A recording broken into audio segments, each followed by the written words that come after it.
Bonjour à toutes et à tous et bienvenue pour cette première finale publique du concours Ma thèse en 180 secondes à l'Université de Moncton. Je m'appelle Antoine Zboralski, je suis représentant étudiant à l'ACFAS Acadie, l'antenne régionale de l'ACFAS, l'association qui organise le concours national. Je suis doctorant en sciences de la vie à l'université et j'ai eu la chance de représenter l'université lors de la dernière finale nationale du concours et de remporter la deuxième place. J'ai aujourd'hui l'honneur d'être votre maître de cérémonie et je tiens tout d'abord à vous remercier pour votre présence avec nous en direct sur Facebook, sur les pages de l'ACFAS Acadie, de la FESR et de Livesum, ainsi que sur Twitch sur le compte du service à la vie étudiante et socioculturelle. N'hésitez pas à réagir en commentaire sur ces deux plateformes pendant l'événement. Alors, ma thèse en 180 secondes à l'Université de Moncton est issue d'un partenariat entre la Faculté des études supérieures et de la recherche, qu'on appelle la FESR, et notamment Francis Leblanc, le doyen, et Michel Nolan, l'agent de recrutement au cycle supérieur, et également un partenariat avec l'ACFAS Acadie, avec l'appui technique indispensable du service à la vie étudiante et socioculturelle, représenté par Rémi Goupil, son directeur, et Andy Couturier, qui est avec nous pour assurer la logistique et le côté technique de façon remarquable. Donc merci à tout le monde que je viens de citer pour cette implication, votre implication dans cet événement.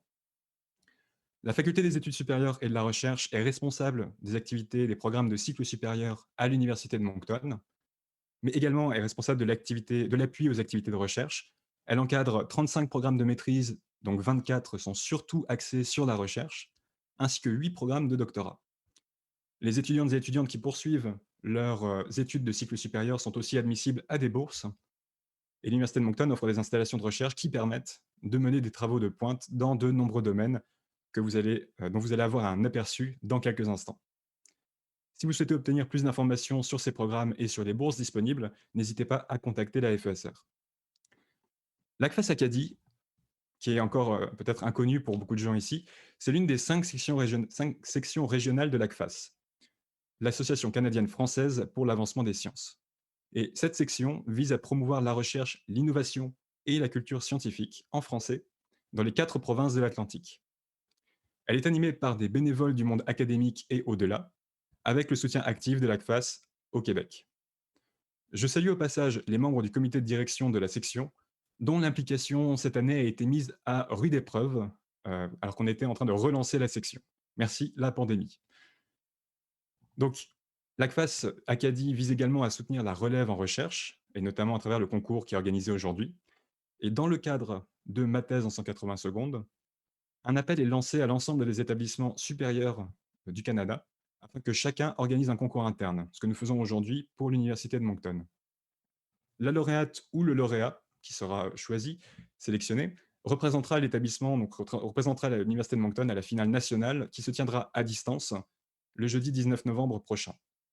N'hésitez pas à aller voir la page de l'ACFAS pour avoir plus d'informations. Habituellement, une finale internationale a également lieu, mais à cause de la pandémie, cette année, elle a été malheureusement annulée, mais elle reprendra dans les années futures. Alors, ma thèse en 180 secondes, c'est un événement qui permet, un concours qui permet à des doctorants et des doctorantes de présenter leur sujet de recherche en termes simples à un auditoire diversifié, en tout cas que j'espère diversifié aujourd'hui. Chaque participant doit faire en 3 minutes un exposé clair, concis et néanmoins convaincant sur son projet de recherche, et le tout avec l'appui d'une seule diapositive que vous verrez apparaître dans un instant pour chaque candidat. Donc la gagnante ou le gagnant se verra remettre une bourse de 1 000 $ de la part de la FESR, et l'ACFAS Acadie versera aux autres doctorants un prix de participation de 100 $. Je remercie au passage Sabrina Giroux pour son soutien. Sabrina s'occupe du concours national à l'ACFAS, et je remercie également les membres du jury qui sont présents avec nous maintenant, mais que vous ne voyez pas en direct sur le live Facebook, mais je vous assure qu'ils sont là. Qu'elles sont là en l'occurrence, et je vais les présenter dans un instant. Et enfin, un merci tout particulier aux 4 candidates et candidats qui ont courageusement accepté de participer à cet événement public, en plus à distance. Alors, sans plus tarder, le jury, qui est jury, il sera composé de Nicole Barriot, conseillère principale à la recherche à la FESR, de Valérie Bonardel-Vaquet, directrice du bureau de soutien à l'innovation, et enfin de Selma Zayan Galia, présidente de l'ACFAS Acadie et professeure à l'école de kinésiologie et de loisirs. Petit point technique avant de commencer, entre chaque participant, vous verrez s'afficher une image de transition qui va juste nous permettre de passer la parole d'une personne à l'autre. Donc aujourd'hui, nous avons trois doctorantes, 3 doctorantes et doctorants, et une étudiante à la maîtrise. Comme le concours national est uniquement ouvert au niveau du doctorat, l'étudiante à la maîtrise participera hors concours cette année. Et donc, sans plus tarder, nous allons commencer par cette étudiante qui est Saadia Ara.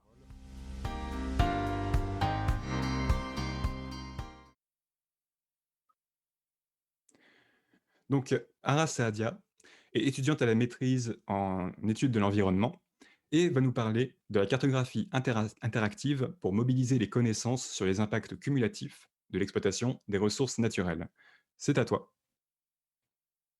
Eh bien, bonjour à tous. Euh, Aujourd'hui, je parlerai d'un sujet qui n'est pas nouveau. Je dirais que c'est un sujet dont on aborde depuis des siècles et des siècles. Donc, bien sûr, mon sujet parle de l'environnement, mais pas seulement de l'environnement. Il y a d'autres éléments qui entrent en compte. On parle de la santé, mais aussi de la communauté. Lorsqu'on parle de l'environnement, on parle d'un sujet qui est complexe. Et parfois, lorsqu'on parle de la santé, on oublie d'intégrer à cela euh, tout ce qui est l'environnement, tous les facteurs environnementaux, tous les facteurs socio-économiques. Donc, mon projet de thèse, c'est vraiment de passer de quelque chose qui est vraiment qualitatif à quelque chose qui est quantitatif. Là, on parle de la communauté, de l'environnement et de la santé. Pourtant, pour pouvoir le quantifier, c'est tout un challenge, mais un challenge qu'on peut relever. Donc, mon sujet de thèse, c'est vraiment comme réaliser une carte en intégrant différentes données, donc des données environnementaux, des données au niveau de la santé, mais aussi des données socio-économiques. Tout cela dans le cadre du développement des ressources naturelles. Donc, j'utiliserai plusieurs données et je répartirai ces données selon les unités géographiques de la province du Nouveau-Brunswick. Donc, pourquoi ce sujet assez intéressant? C'est parce qu'on n'a pas assez d'outils visuels pour pouvoir parler de tous ces éléments ensemble, qui permet vraiment de voir qu'est-ce qui se passe au niveau de la santé si on a un problème environnemental, si on a un problème au niveau socio-économique. Donc, cela me permettra vraiment de pouvoir montrer que lorsque l'environnement est malade, cela peut impacter la santé humaine, mais il y a aussi tous les facteurs socio-économiques derrière ça, tels que la pauvreté, tels que le chômage, mais aussi un autre niveau de vie. Parce que quand on parle d'une alimentation équilibrée, on parle d'une bonne santé, mais pour avoir une alimentation équilibrée, il faut avoir des revenus qu'il faut, il faut avoir un bon emploi et il y a aussi d'autres éléments. Il faut vivre dans un environnement qui est sain. Si on passe la totalité de notre vie à respirer du PM2.5, des particules, des plus petites particules dans l'air, ou bien à respirer du dioxyde d'azote, ou à manger comme des poissons au goût de plomb ou des crabes au goût de cadmium, je ne crois pas qu'au bout de quelques années, on peut avoir une santé normale, mais il y aura tout au long des années des problèmes de santé qui vont se développer. Donc, je finirai mon exposé sur cette définition de l'Organisation mondiale de la santé, qui définit la santé comme un bien-être physique, moral et aussi social, mais aussi un bien-être au niveau mental. Puis, avec la COVID-19, toute cette pandémie et le confinement, on voit bien que l'environnement a joué un rôle très important dans ce bien-être parce que les salles de gym étaient fermées, on n'a pas des activités à faire, mais cependant, l'environnement était toujours là à notre disponibilité. Je ne sais pas pour vous, mais pour moi, je prenais des longues marches chaque jour pour équilibrer mon bien-être physique, mon bien-être mental, mais mon bien-être social, ce qui m'a aussi permis d'avancer au niveau de ma thèse. Donc, l'environnement joue un rôle central dans notre santé et ça serait important de pouvoir le quantifier sur une carte. Et j'espère qu'à la fin de ma thèse, j'aurai une carte beaucoup plus jolie et avec beaucoup plus de couleurs qui présentera mes résultats. Donc, voici en quelques mots l'historique de mon projet de thèse. Merci.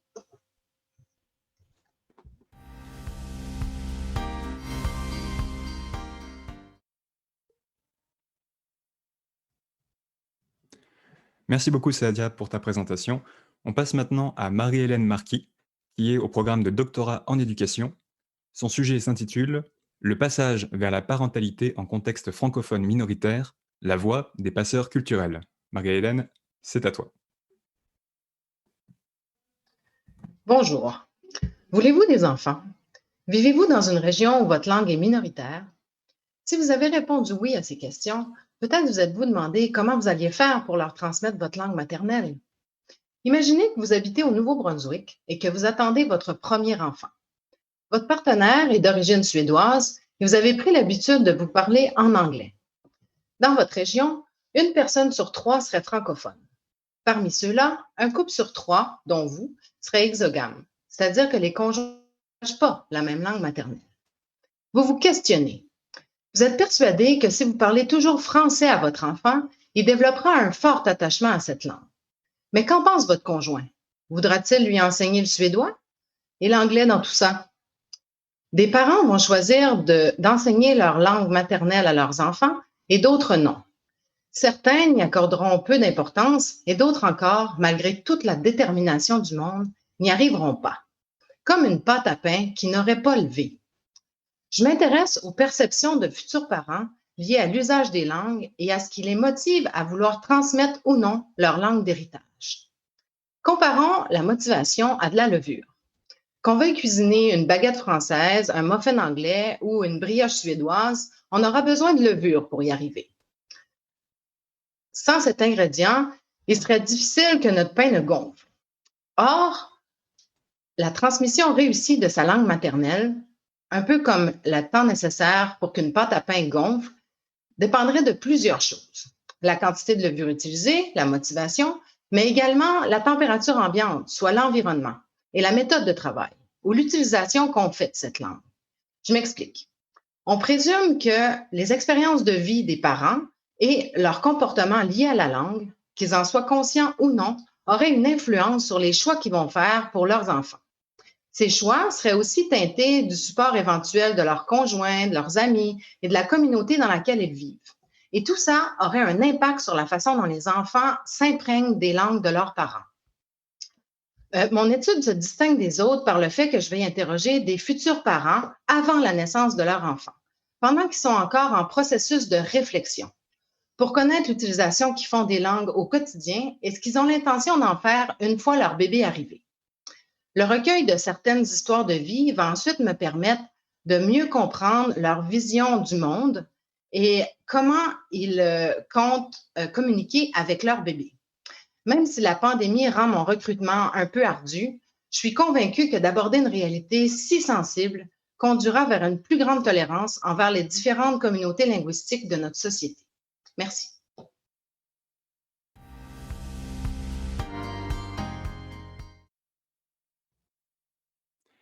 Merci beaucoup, Marie-Hélène.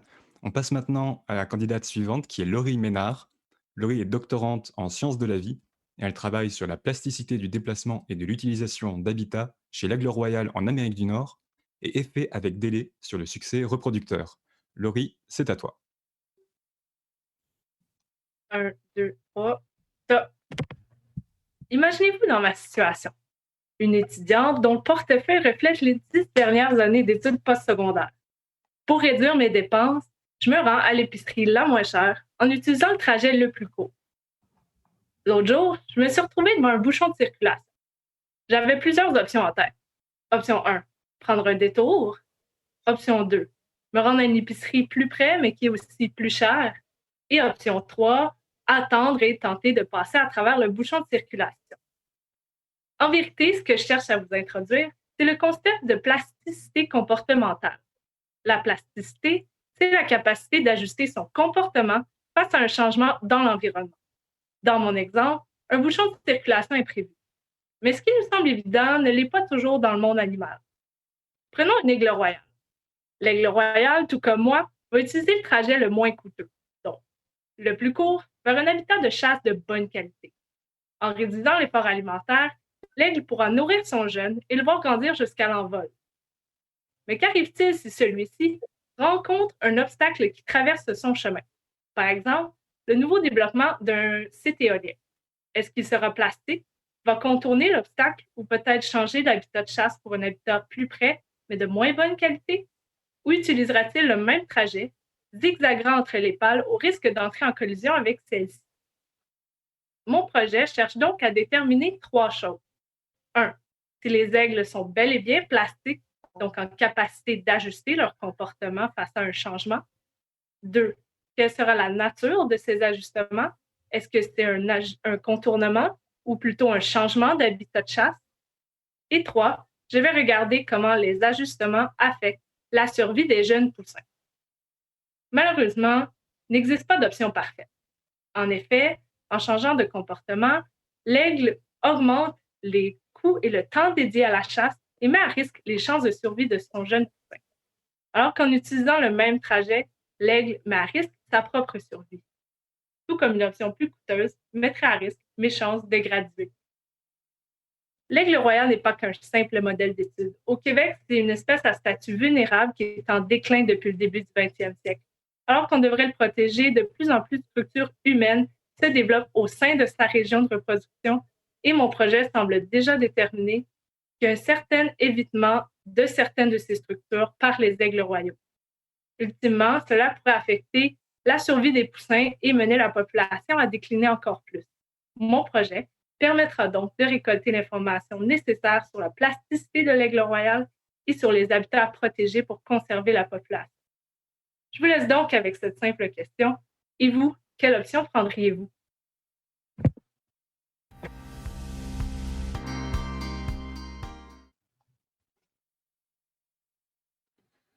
Merci Laurie pour ta présentation.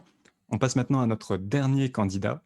Il s'agit d'Éric Doucette, doctorant en études littéraires à l'Université de Moncton. Et son sujet porte sur la rhétorique d'une obsession, l'or et l'argent dans l'œuvre de Louis-Ferdinand Céline. Éric, c'est à toi. Bonjour. Aujourd'hui, je vais vous parler du docteur Louis-Ferdinand Destouches. C'est un médecin qui a pratiqué au siècle dernier, au début du 20e siècle. Il pratiquait une médecine sociale, c'est-à-dire qu'il s'occupait principalement des plus démunis. Son champ de spécialité comme médecin, c'était l'hygiénisme. Dans notre contexte de pandémie, on peut pas s'imaginer à quel point on est redevable des recherches qui ont été faites à cette époque. Pensons-y un instant, ne serait-ce que de se laver les mains pour un docteur à cette époque-là, ce n'était pas une chose qui était courante, qui était inclus dans les pratiques. Mais je vais vous parler aussi de son alter ego, Mystère Céline, écrivain majeur du 20e siècle, complètement obsédé par l'or. Volontaire et pour la Première Guerre mondiale, Céline en est revenu traumatisé, blessé, puis il a produit une œuvre romanesque dans laquelle c'est les grandes questions de la vie qu'il aborde, la vie, la mort, les horreurs de la guerre, mais aussi la répartition des richesses. Malheureusement, à l'aube de la Deuxième Guerre mondiale, l'hygiénisme du docteur Destouches va se transformer en eugénisme pour Mystère Céline. C'est-à-dire que complètement apeuré à l'idée de retourner en guerre contre les Allemands, il va se lancer dans l'écriture de pamphlets antisémites d'une violence inouïe.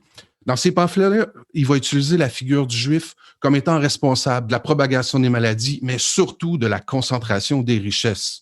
C'est à ce moment-là que son œuvre devient littéralement obsédée par l'or, par la voyelle or, par le son or et par tout le vocabulaire de l'argent.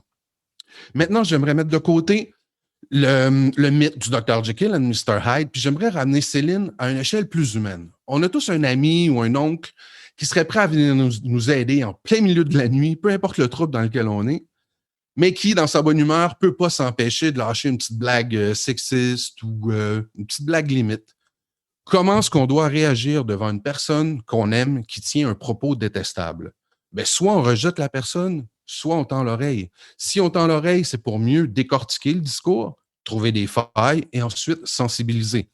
Moi, ce que je fais avec l'œuvre de Céline, c'est que je comptabilise tout le champ lexical de l'or et de l'argent, mais aussi toutes les occurrences de la voyelle or. On parle d'une œuvre de plus de 10 000 pages. Vous avez le droit de me trouver un peu fou dans mon projet.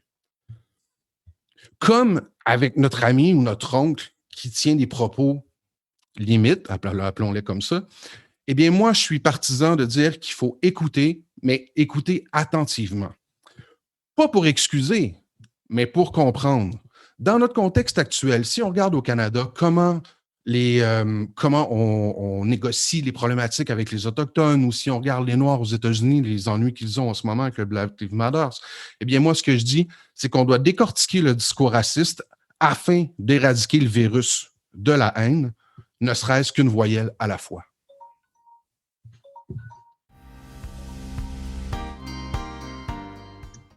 Merci beaucoup Eric pour cette présentation et merci à l'ensemble des candidates et candidats qui viennent de présenter avec brio leur thèse en 3 minutes.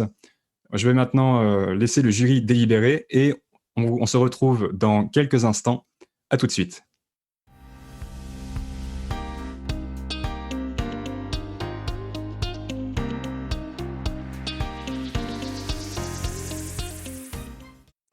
Nous sommes donc de retour après ce petit quart d'heure de délibération du jury. Le jury a réussi à prendre sa décision et je vais laisser Francis Leblanc, doyen de la Faculté des études supérieures et de la recherche, annoncer le résultat. Donc on va passer la parole à Francis. Merci Antoine. Ça me fait grand plaisir d'être ici parmi vous pour cet événement important, c'est-à-dire le concours de ma thèse en 180 secondes pour l'Université de Moncton. J'aimerais premièrement, avant d'annoncer la personne lauréate du prix, remercier plusieurs personnes qui ont rendu cet événement possible. J'aimerais premièrement remercier les quatre participantes. Le jury a tenu à mentionner que vos présentations étaient excellentes et ils ont clairement été impressionnés par la qualité de vos recherches. J'aimerais aussi remercier notre partenaire, l'ACFAS Acadie, qui a participé pleinement à l'organisation de cet événement.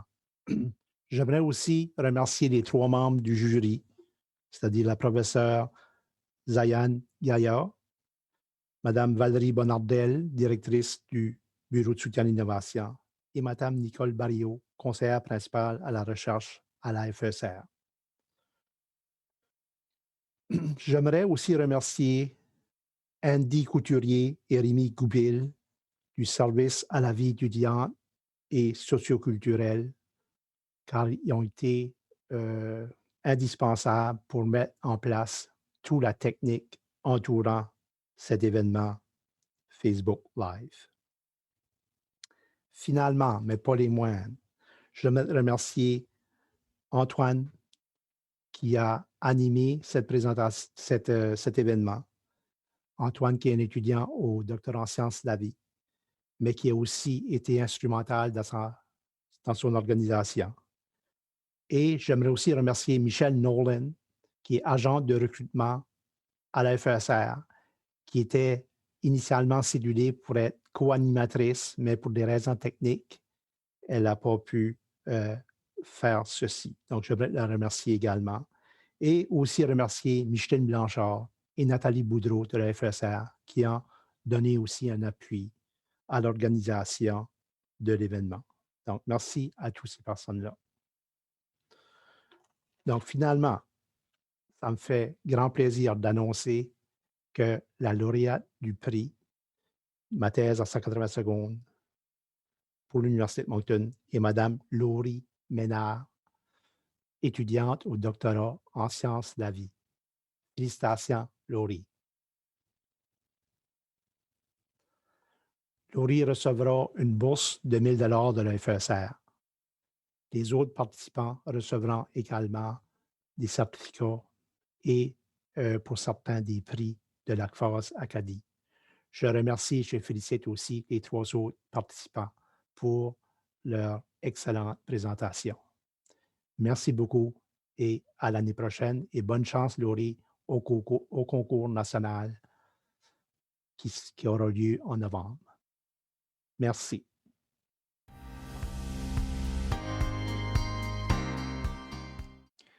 Merci beaucoup Francis et félicitations à Laurie Ménard pour avoir remporté le prix, donc la finale de ce concours interne à l'Université de Moncton.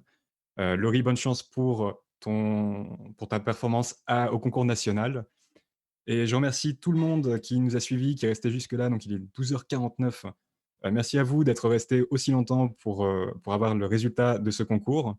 Je tiens à vous inviter à au prochain événement, à la prochaine activité de l'ACFAS Acadie qui aura lieu à midi, exactement dans une semaine, donc mercredi prochain, et qui portera sur Bande de colons, le dernier livre écrit par Anna Deneau, professeure à l'Université de Moncton au campus de Shippagan et philosophe.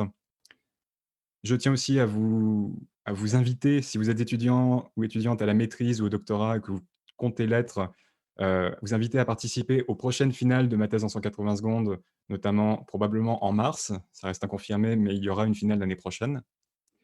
Et n'hésitez pas à vous impliquer, si la culture scientifique vous intéresse, à vous impliquer dans l'ACFAS Acadie pour promouvoir cette culture. Et enfin, si vous voulez avoir plus d'informations sur les cycles supérieurs, sur les programmes, sur les bourses, contactez la FESR qui sera ravie de vous répondre.